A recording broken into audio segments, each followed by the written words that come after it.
this lecture, we will have an outlook on the types or categorization of the political parties in India, and we will not discuss in detail the political parties, but we will see that in which category they falls. And our lecture would be uh, include on the introduction, the types, and lastly we will conclude in just a minute. So, definitely, political parties are the organized groups of the individuals throughout the world, and those shares a common political beliefs, values, and goals with the purpose of influencing and shaping the government policies, laws, and decision-making processes. So, these are the certain characteristics of generally of political parties. Now comes towards the first category of Indian political party, that is the national parties. National parties are the, we can say they cover the whole range of throughout the country and influence across the country. Their presence can be felt all over the country. In India, National Congress, Indian National Congress, INC, Bharatiya Janata Party, Communist Party of India, Marxist, and National Congress Party comes under this category. Second comes regional parties. Regional parties are the parties, their presence can be significant in any specific region or state. For example, in India,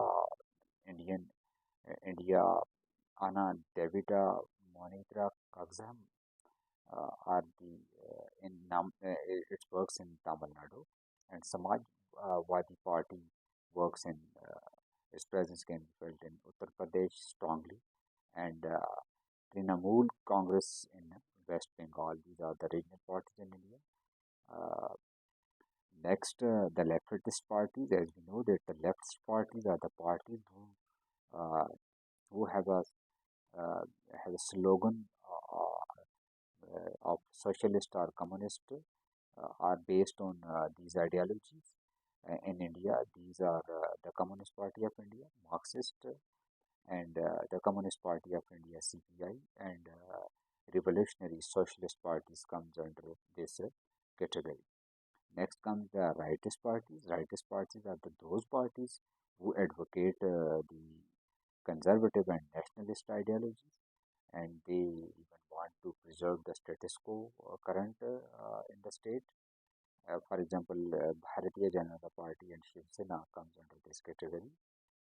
Next, centrist parties in India. Centrist parties are those parties who those occupies a middle position in between leftist and rightist ideologies. For example, Indian National Congress and Nationalist Congress Party (NCP). These comes under this category. Next are the communal parties in India. There are, as we know, that India is a vast and country and with a diverse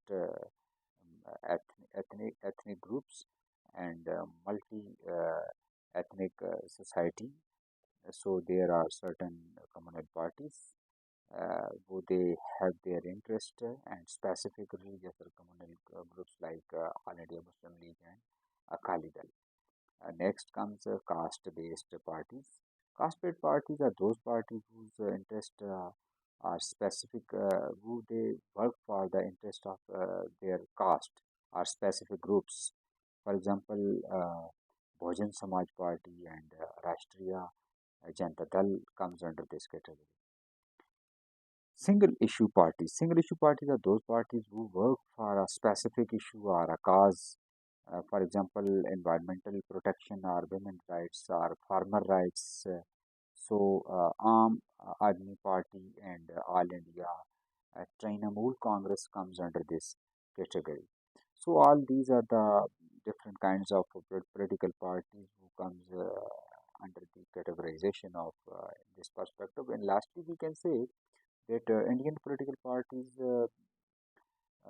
can be categorized into distinct groups like previously, as I have said, and based on their own ideologies and their agendas and regional influences as well. So these automatically comes under different categories. And then national parties like BJP and INC, Indian National Congress, like have a broad presence and influence can be felt throughout the state, throughout the country. Regional parties like TMC and DMK have a stronghold in their specific regions. Meanwhile, left-wing parties like the CPIM, Communist Party of India, Marxist, and CPI advocate for a socialist order. And finally, other parties like BSP and NCP, those have significant presence in their specific communities or their specific regions. So these categories are not mutually exclusive with respect to the Indian perspective, and the parties may overlap or evolve over time. Reflecting the diverse and dynamic nature of the Indian politics, uh, simply they comes under their respective domains.